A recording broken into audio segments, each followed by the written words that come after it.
Hey guys, today's drive-by. It's 90 degrees. It is 4:54 in the afternoon. That's a nice size for the Chevy 54. 454s used to have in the Chevelles, right? That was a nice rat motor, a lot of horsepower. But anyway, October 8, 2015, I'm getting on the I-75 to go northbound here. You'll see me pulling over right over to the side here. See, it says Tampa. So we are going to go north, and I hope everybody's doing great. Today, I really want to bring out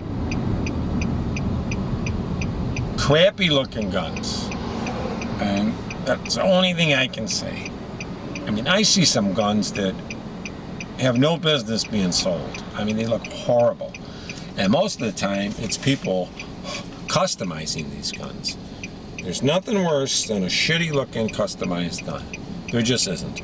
I mean, I'll give you an example. I'm not an expert, I'm not a professional, but I think I have a fair amount of class and attention to detail to be able to look at guns and see what's nice and what's horrendously shitty.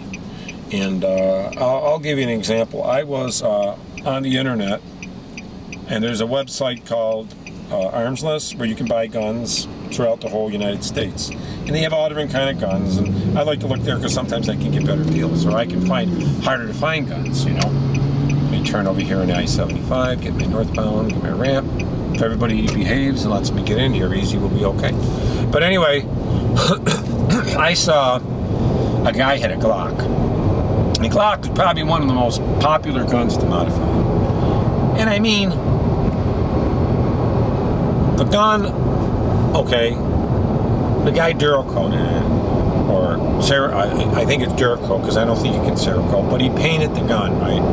And he painted the frame shit green, okay, like baby shit. But on top of that, before he did it, he stippled it. So he stippled it and it painted it shit green. He painted the slide. It looked like he painted it with a paintbrush brown. He even painted the damn barrel. I mean, it really looked horrendous. And he had these black stunted up sights on it. He changed all kind of interior stuff. And the gun just looked horrible. And he was like asking $1,200 for it. He said it was customized. I don't know why people do that. They're perfectly good guns and nice.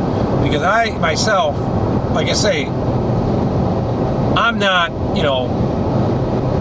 a judge of a beauty pageant, but, some of my guns, I think I put them together with a little bit more style in my head, because some people make these things they just look horrendous. I mean, the design, the way they design them, the way they go through the work on them, I mean, they just look very bad. But that is one thing that really gets me. And I know beauty is in the eye of the beholder, but then they put these guns on YouTube and they say the best looking Glock. Guys, put it this way, some people could just go out and buy all the parts and put it on a Glock and say it's customized. Well, it's not really. You're just getting aftermarket parts and putting that in.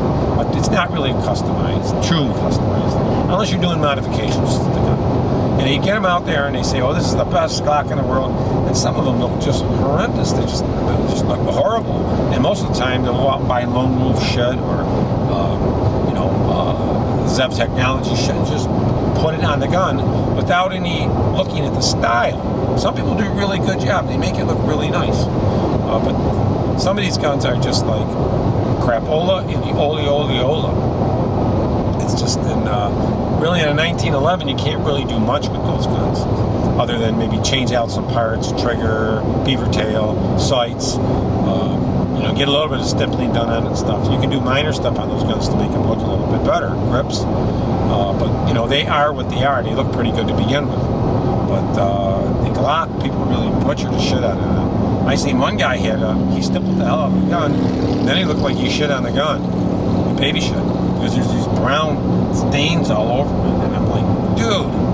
And he was trying to sell it, and it just, he had a lot of work done to it, but it just looked just freaking horrible. But for me, I won't buy it if it looks that bad. not for a good amount of money, cheap maybe if I can redo it. People stipple their guns, and stippling, they say, makes a better grip for your hand. But guys, unless you're out in the woods shooting with mud and guts in the army or something, why the hell would you want that much?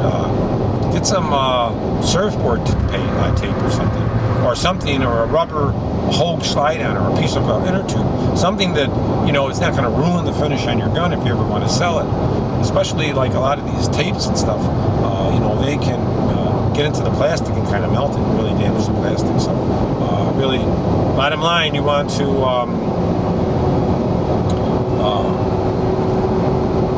you know, be careful and how bad you ruin the gun. But, you know, that's my opinion, just like everybody else has opinions. You know, these guns come out horrendous like this, and then these people say they're custom, beautiful guns. And, you know, it makes me want to friggin' laugh. I mean, like, it's like, where'd they get their education in guns? Hello.